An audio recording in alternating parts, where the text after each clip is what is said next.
আজকে একটা রান্না করব। সেই রান্নাটা হচ্ছে ফুলকপি দিয়ে গোবিন্দভোগের চাল আর কিশমিশ দিয়ে একটা নিরামিষ তরকারি।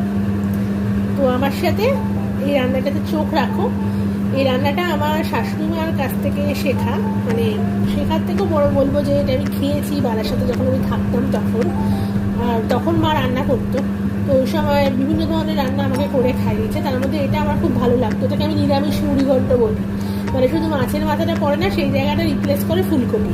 সেটা তোমরা ট্রাই করতে পারো, আর ভালো লাগবে খেতে। তো আমার সাথে দেখি ফুলকপি, আলু, কাজু কিশমিশ, আর ফোড়ন দেবো হচ্ছে একটু গরম মশলা।